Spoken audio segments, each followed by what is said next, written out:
অবশেষে জয় সরকারি কর্মচারীদের। এবার বকেয়া ডিএ মেটাতে কার্যত ডেডলাইন বেঁধে দিল শীর্ষ আদালত।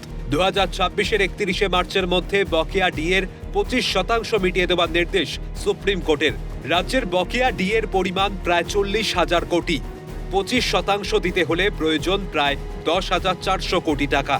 এই বিষয়ে তৃণমূলের রাজ্য সহসভাপতি জয়প্রকাশ মজুমদারের প্রতিক্রিয়া, কোষাগার দেখে যথাযথ ব্যবস্থা নেবে রাজ্য সরকার। পাশাপাশি কেন্দ্রীয় বঞ্চনার অভিযোগে ফের একবার সুদ চড়া। রাজ্যের বকেয়ার পরিমাণ 2 লক্ষ কোটি টাকার বেশি দাবি করে জয়প্রকাশের প্রশ্ন, এই বিষয়ে কেউ একটিও কথাও বলেন না কেন? বিজেপি আন্দোলনকারীদের একযোগে নিশানা।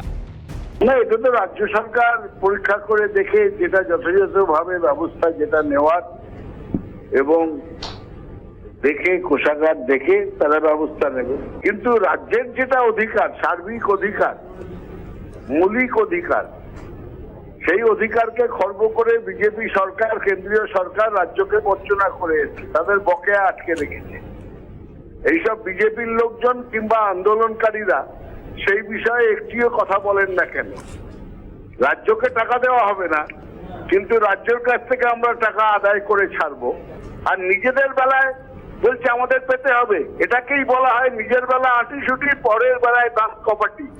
রাজ্যের যে বকেয়া পাওনা পড়ে আছে 2 লক্ষ কোটি টাকার বেশি, সেই নিয়ে এই সমস্ত নেতা নেত্রীরা একটা কথা বলে না গরিব মানুষের জন্য।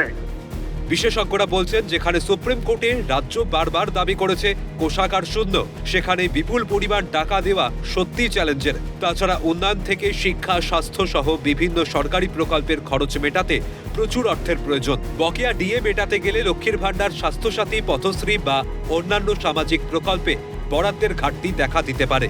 জয়প্রকাশ মজুমদারের কথায়, কোটি কোটি টাকা মানুষকে বঞ্চিত করে যারা মোটা টাকা বেতন পান তাদেরকে আরো বেশি করে দেওয়ার কথা কেন ভাবা হবে? আজকে আপনাকে বলে দিলেই তো হলো না, রাজ্য সরকারের ভাড়ারে সেই টাকা থাকতে হবে। আজকে কি লক্ষ্মীর ভাণ্ডারের কোটি কোটি মানুষের টাকা কেটে দিয়ে এই যারা অলরেডি প্রচুর পয়সা মাইনে পাচ্ছে তাদেরকে আরো বেশি করে দেওয়ার কথা ভাবা হবে? কৃষকদের টাকা সরিয়ে, শ্রমিকদের টাকা সরিয়ে, যুবকদের টাকা সরিয়ে, সেটা কি মনে করেন সামাজিকভাবে ন্যায় হবে? রাজ্যের সামাজিক প্রকল্প বন্ধ রেখে বকেয়া ডিএর 25% মিটিয়ে দেওয়া উচিত কিনা তা নিয়ে ইতিমধ্যেই উঠতে শুরু করেছে প্রশ্ন। অনেকেই বলছেন, এ রাজ্যে যত উন্নয়নমূলক প্রকল্প চালু আছে, যেভাবে সাধারণ মানুষ পরিষেবা পেয়ে আসছে তা অন্য রাজ্যে নেই। তাছাড়া ছুটির ক্ষেত্রে অনেক বেশি সুবিধা পান রাজ্য সরকারি কর্মচারীরা, যা মুদ্রাস্ফীতির চাপ থেকে তাদের রক্ষা করে। এখন সব মিলিয়ে দেখার বিষয়, সুপ্রিম রায়কে মান্যতা দিতে কোন পথে এগোয় রাজ্য। ক্যালকাটা নিউজ।